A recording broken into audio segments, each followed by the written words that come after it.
हरी रामकृष्ण हरी जय जय राम कृष्ण हरी जय जय रामकृष्ण हरी जय जय राम कृष्ण हरी जय जय रामकृष्ण हरी जय जय राम कृष्ण हरी जय जय रामकृष्ण हरी जय जय राम कृष्ण हरी जय जय रामकृष्ण हरी जय जय राम कृष्ण हरी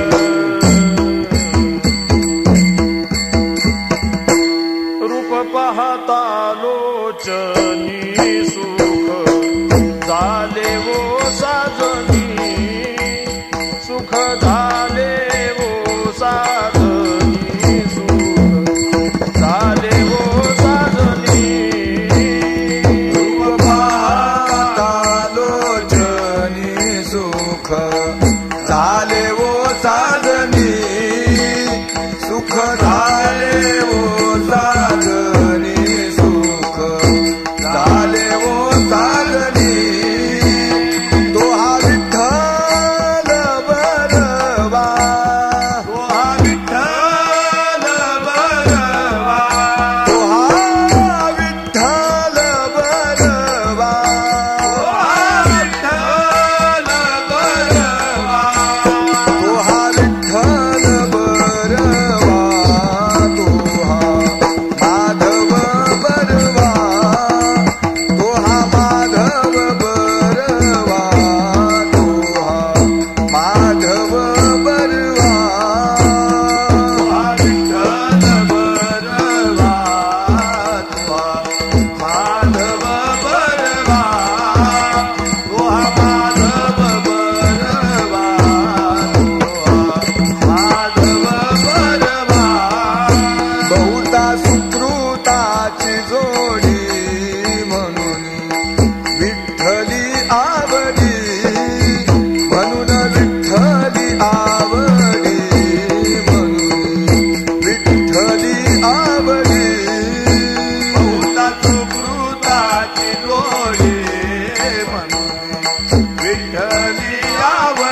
भुलली नारी कोणी एकी भुलली नारी कोणी एकी भुलली नारी विकिता गोरस घ्या म्हणे हरी विकिता गोरस घ्या म्हणे हरी विकिता गोरस घ्या म्हणे हरी विकिता गोरस घ्या म्हणे हरी विकिता गोरस घ्या म्हणे हरी विकिता गोरस घ्या म्हणे हरी देखिला डोळा बैसला मनी देखिला डोळा बैसला म्हणे देखिला डोळा बैसला मनी देखिला डोळा बैसला म्हणे तो जीवदनी उच्चारी तो जीवदनी उच्चारी तोची वदनी उच्चारी तोची वदनी उच्चारी तोची वदनी उच्चारी तोची वदनी उच्चारी आपुलियाचा विसर भोळा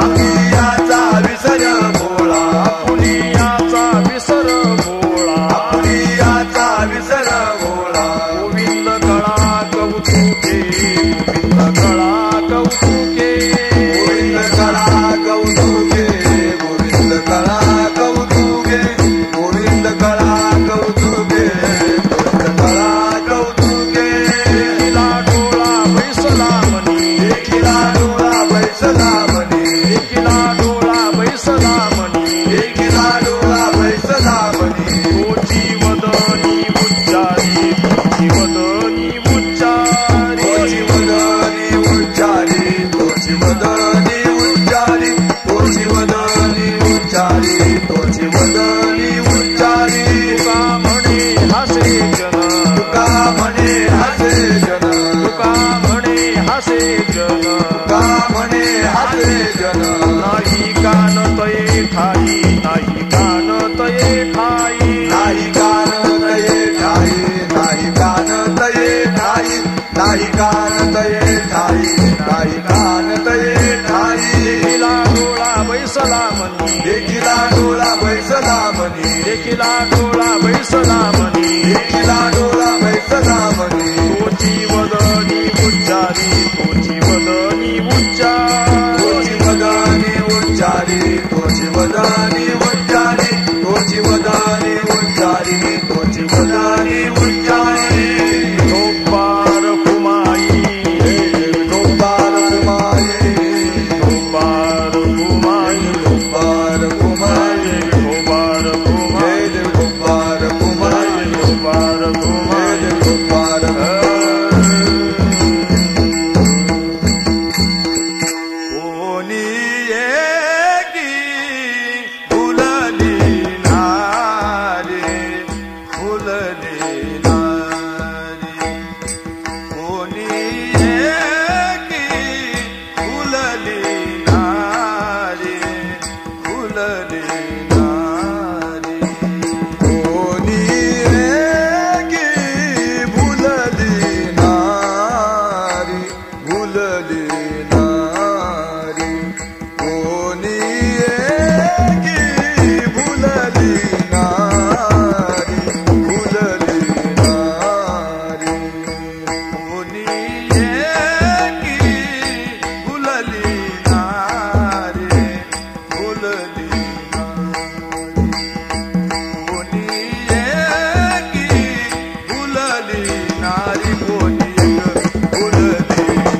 नारी कोणी एकी भुलली नारी भुलली नारी कोणी एकी भुलली नारी कोणी एकी भुलली नारी विकिता गोरच घ्या म्हणे हारी विकिता गोरच घ्या म्हणे हारी घ्या म्हणे हारी देखिला डोळा बैठला म्हणे बैठला देखिला डोळा बैठला म्हणे देखिला डोळा बैठला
तोची वदनी उच्चारी वदनी उच्चारी देखिला डोळा बैठला बैठला देखिला डोळा बैठला बैठला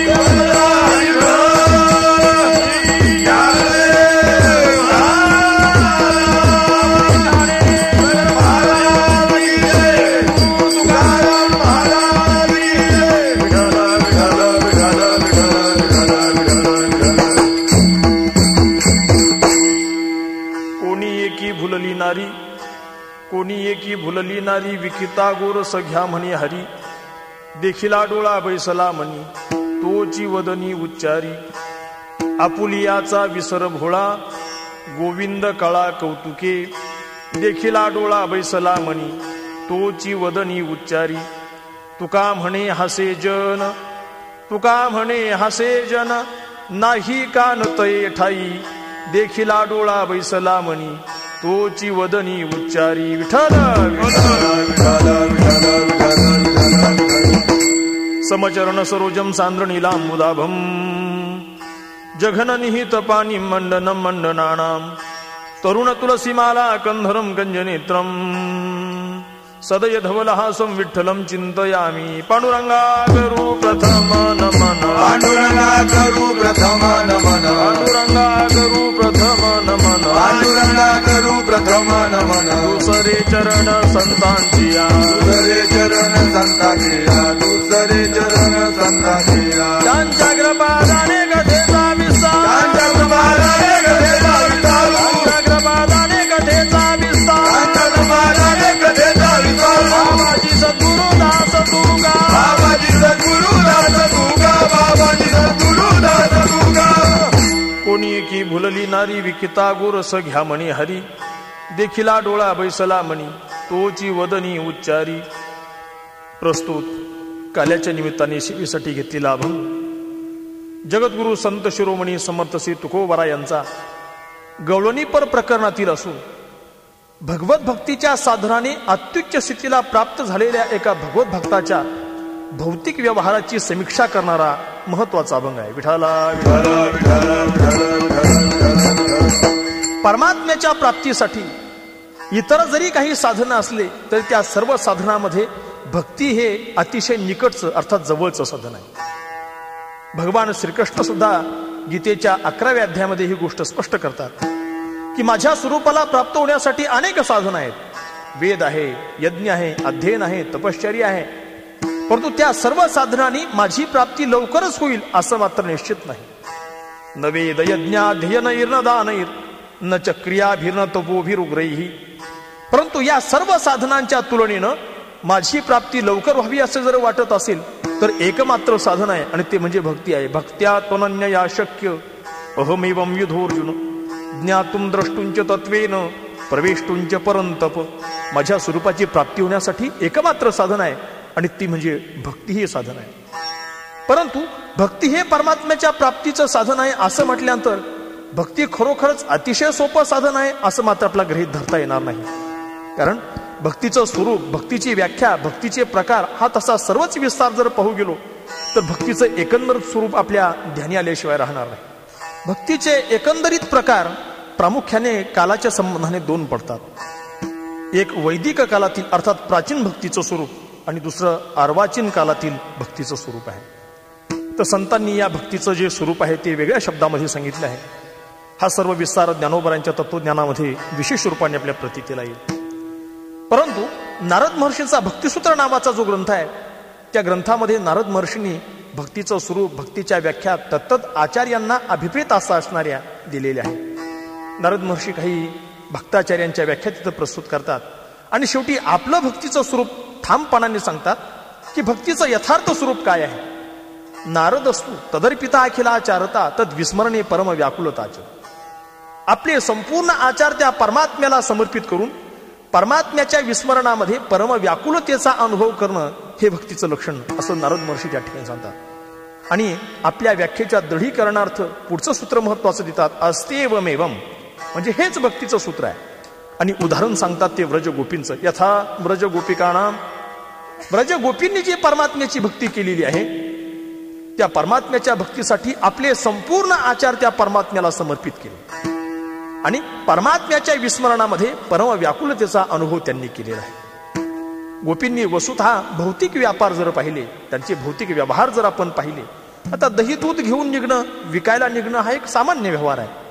परंतु दही दूध विकत असताना सुद्धा दही घ्या दूध घ्या असा व्यवहार त्यांच्याकडून झालेला नाही.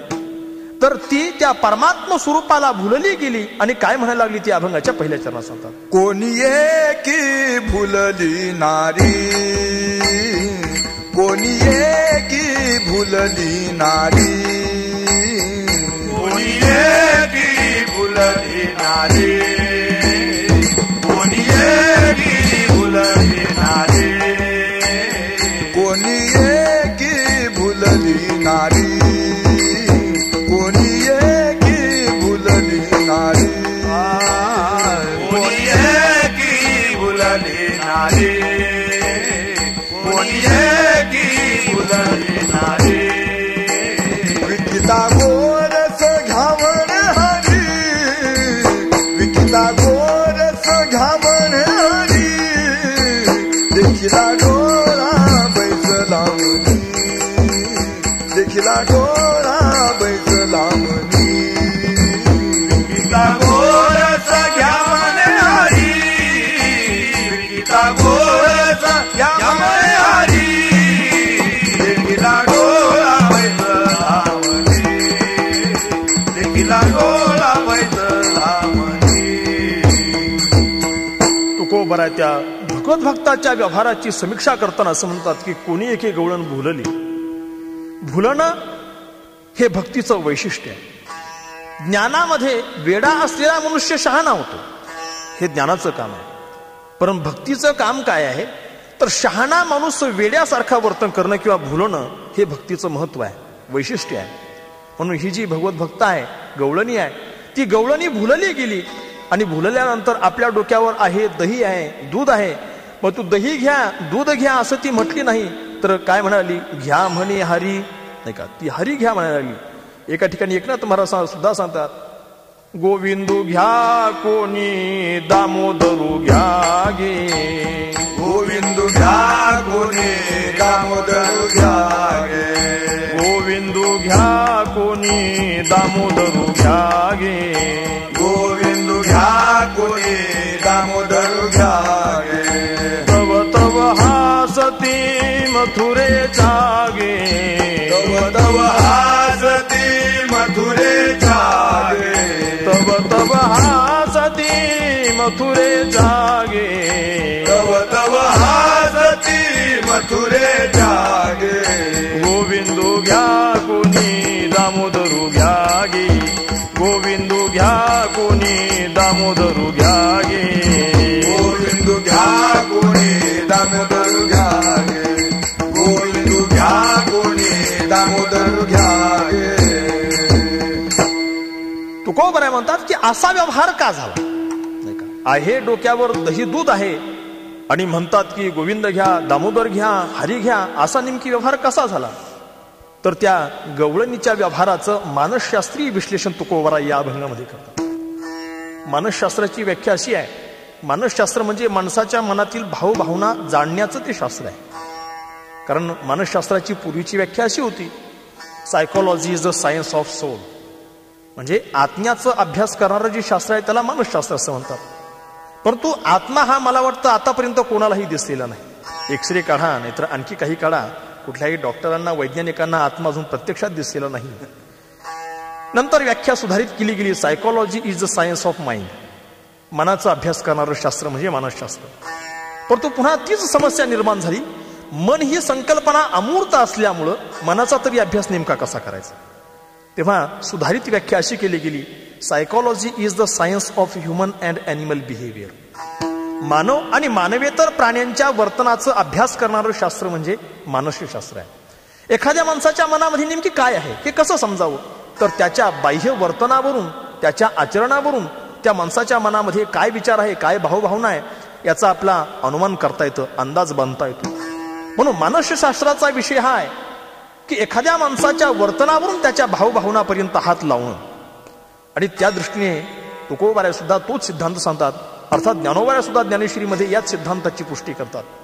ज्ञानोबाराय म्हणतात की एखाद्या माणसाच्या मनामध्ये जे विचार असतील तेच त्याच्या आचारातून अभिव्यक्त होत असतात.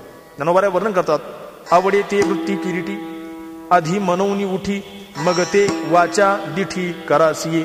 एखाद्या माणसाच्या मनामध्ये जे विचार असतील तेच विचार त्याच्या बाह्य व्यवहाराच्या द्वारे, अर्थात वाचा, दृष्टी, हात वगैरे इंद्रियांच्या द्वारे अभिव्यक्त होत असतात.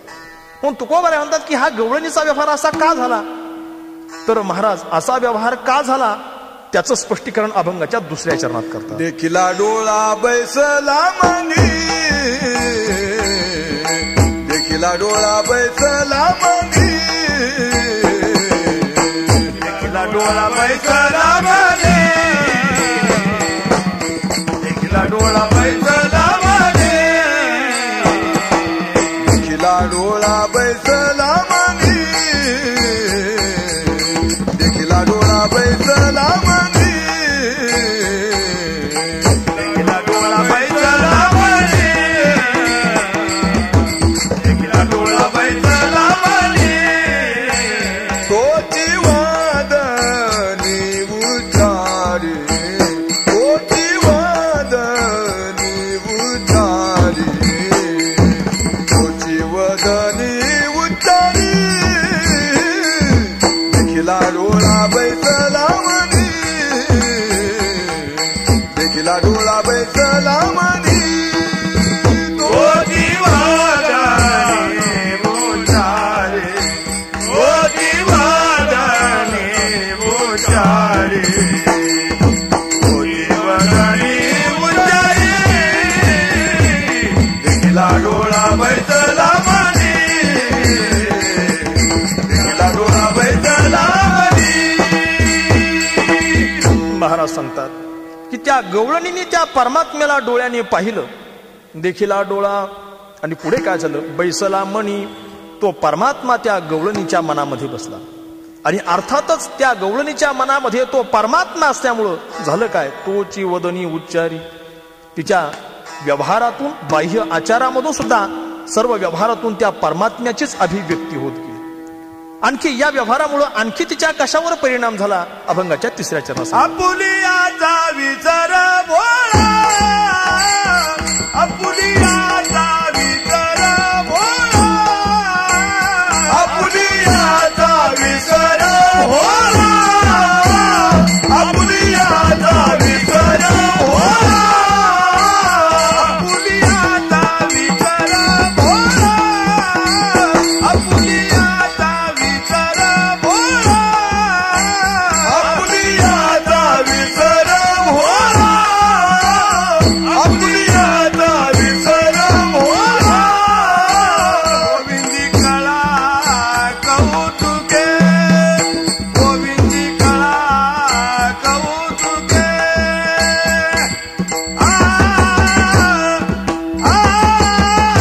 देखिला डोळा बैसला मनी, देखिला डोळा बैसला मनी. गोविंद कळा कौतुके, गोविंद कळा कौतुके,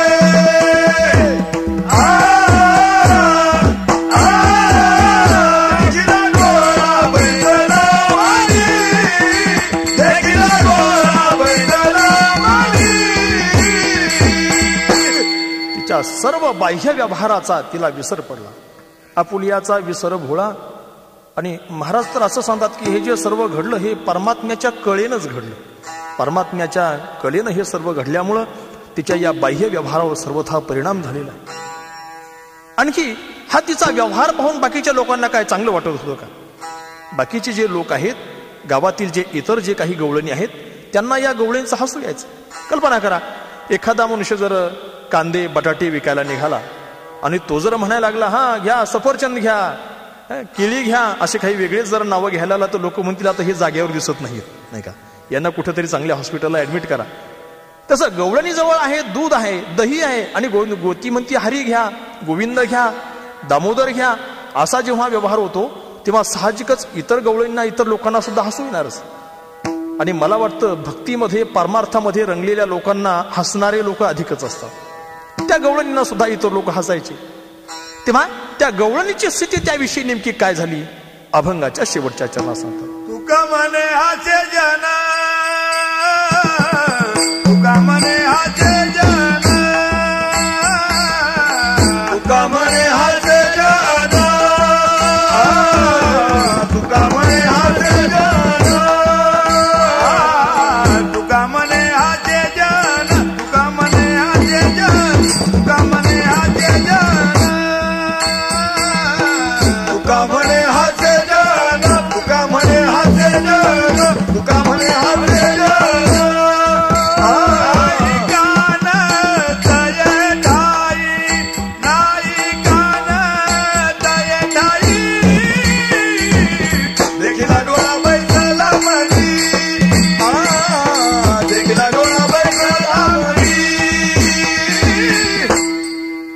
शेवटच्या चरणामध्ये तुकोबाऱ्या सांगतात की त्या गवळणीला इतर लोक जरी हसत असले तरी पण तिचे कान जाग्यावर नव्हते. नाही कान तै ठाई. मग तिने कान काय घरी काढून बाजारामध्ये आली होती का? कान त्या ठिकाणी नव्हते. याचा अर्थ काय? याच्या पाठीमागे थोडीशी शास्त्रीय मीमांसा आहे.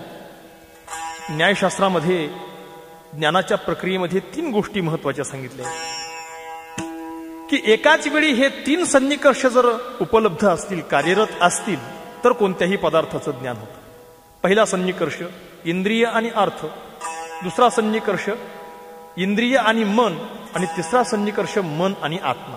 हे 3 सन्निकर्ष जेव्हा एकाच वेळी कार्यरत असतील तेव्हा कोणत्याही पदार्थाचं ज्ञान होऊ शकतं. त्या गवळणीच्या बाबतीमध्ये नेमके काय झालं तर लोकांची हसण्याचे शब्द गवळणीच्या कानावर पडायचे. म्हणजे कानाचा आणि त्या शब्दाचा संबंध आहे, अर्थात इंद्रिय आणि अर्थ याचा संबंध आहे. परंतु गवळणीचं मन हे परमात्मरूप झाल्यामुळं मनाचा आणि इंद्रियाचा, अर्थात मनाचा आणि कानाचा संबंध नसल्यामुळे, अर्थात तो सन्निकर्ष कार्यरत नसल्यामुळे त्या गवळणीला लोकांच्या हसण्याचं ज्ञान होत नसायचं. आणि म्हणून त्या दृष्टीने महाराज सांगतात, तुका म्हणे हसे जन नाही कान तै ठाई.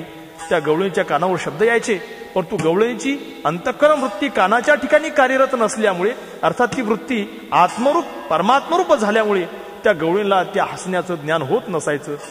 आणि पुन्हा सांगतात, देखीला टोळा बैसला म्हणी तोची वदनी उच्चारी विठोबा रखुमाई. जय जय विठोबा रखुमाई, जय जय विठोबा रखुमाई, जय जय विठोबा रखुमाई, जय जय विठोबा रखुमाई, जय जय विठोबा रखुमाई, जय जय विठोबा रखुमाई, जय जय विठोबा. आजचं काल्याचं कीर्तन आहे. काल्याच्या कीर्तनाचा मुख्य विधी जर काय असेल तर परमात्म्याने जे काही गोकुळामध्ये चरित्र केलेलं आहे त्याचं उच्चारण करावे. चरित्र ते उच्चारावे केले देवे